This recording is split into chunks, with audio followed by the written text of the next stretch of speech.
Bismillah, alhamdulillah. In today's presentation we'll address the issue of Zakah, how Zakah is applied to modern day assets, liabilities and the subsequent calculation.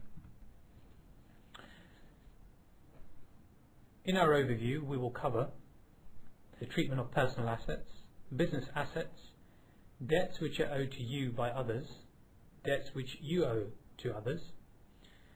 We will look to calculate and look at the issues of payment of Zakah and look at the definition of the nisab, actually when to pay Zakah, a tax efficient way in giving Zakah, and finally, in order to crystallize these issues, a case study.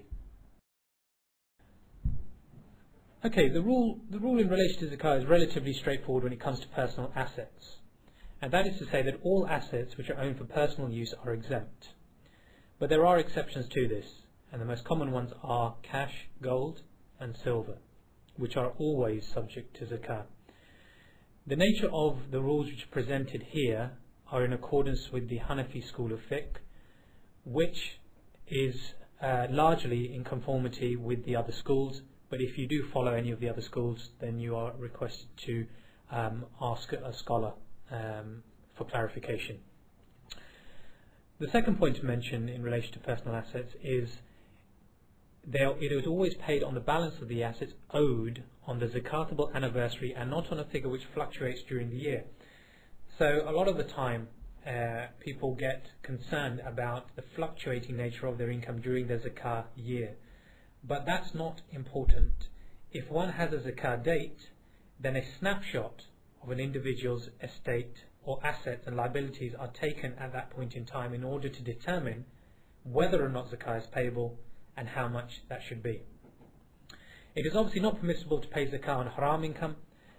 This must all be donated to a charity, and Zakah is also payable on livestock and agricultural crops, but as the majority of the people who will be viewing this presentation will not own such assets, these have not been alluded to, or these have not been discussed in detail. Finally, if gold and silver is owned for personal use and the item is made of a mixture of metals, then if gold or silver is the majority metal, then the asset is considered zakatable. So using that example, if we consider a gold-plated watch, then the majority of it is not gold and hence it is not zakatable. So now let's look at the treatment of business assets.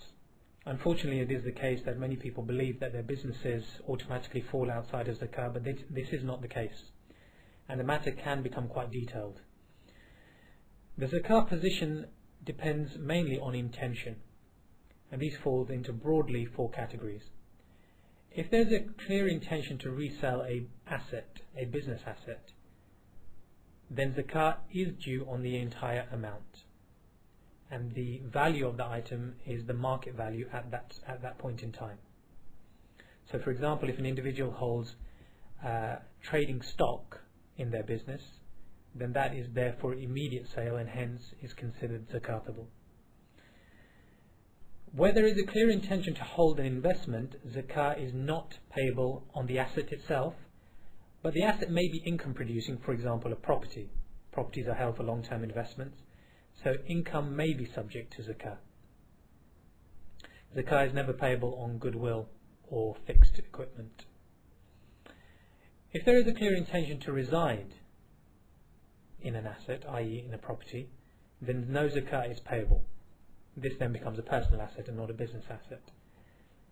And if there is no clear intention, then the Sharia position is that the item or the asset is not considered zakatable. Things become slightly more complicated when there is not an intention to resell a business asset immediately, and the emphasis should be placed on the word immediately. So from a business owner's perspective, Zakah is payable on stock and cash only in their business, not on goodwill or capital equipment or property. The zakatable nature of business assets, where there is a clear intention not to resell those assets immediately, further complicates the matter, but there are broad rules that can be drawn. From a business owner's perspective, Zakah is payable on stock and cash only, not on goodwill or capital equipment. Shares which are held by an individual are not subject to Zakah, or the value of those shares is not totally subject to Zakah. Zakah is only payable on the cash balance and stock valuation of the shares at a particular point in time. This needs calculating. Where properties are concerned, Zakah is only payable on net rental income. The issue of pensions is an intricate and complicated matter that has been dealt with by the alqalam.org.uk panel of scholars. And they have ruled that Zakah is only payable if you can choose how to invest the pension fund. The amount of Zakah depends on the asset being invested in, i.e. if it's a pension that invests in a bricks and mortar property fund, then the proportion of that which is cash may be subject to Zakah depending upon whether or not there was a choice to invest in that asset class. Fifthly, a child trust fund is not subject to Zakah. After a child receives the cash sum of the 18th birthday, they may be personally responsible for paying Zakah on that amount. Throughout this presentation, a number of assumptions will have been made in relation to rulings produced by alqalam.org.uk. Where that is the case, the issue will be highlighted as such. So now that we've addressed the issue of assets from both the personal and business perspective, let's have a look at liabilities, stroke debts. The first issue to consider are debts others owe to you. If you are expecting a debt, or if a debt is to be immediately repaid, then this must be added to your zakatable total on your zakatable date. So if a sum of money has been lent to a friend and you're expecting that in return immediately, then that should be included in your zakatable calculation. Some debts, for example, are exceptions that are only included once you actually receive the item. These include inheritance, dowry, unpaid salary. If you genuinely feel that you will not receive a debt back, i.e. it's a debt which is to be written off, then it does not need to be included in your zakatable total. You can also choose to defer paying zakah until you actually receive the debt, then pay in one lump sum in order to help with cash flow issues. Moving forwards, when we look at debts owed to others by yourself, there are three main areas to consider, and these have been summarized in light of the complicated nature of this subject. Number one, debts owed to others are deductible from your zakatable total if they're to be repaid in full within the next 12 months. So this is considered an immediate repayment of debt, and the time scale within that is considered immediate repayment of debt is 12 months, and that can be fully deducted.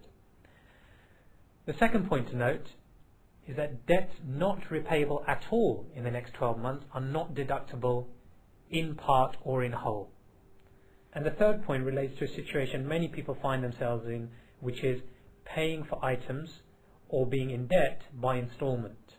And if debts are payable by installment, then only 12 months of the debt is deductible. If you would like further details as to how these rules have been derived, please visit alqalam.org.uk for a detailed edict or fatwa. At this point in the presentation, it's worth reviewing the issue of Islamic home purchase plans which are prevalent in the marketplace. In the late 1990s, the arrangements tended to be debt-based murabaha schemes. As such, if an individual has a murabaha arrangement now, then 12 months of future installments can be deducted from the zakatable total.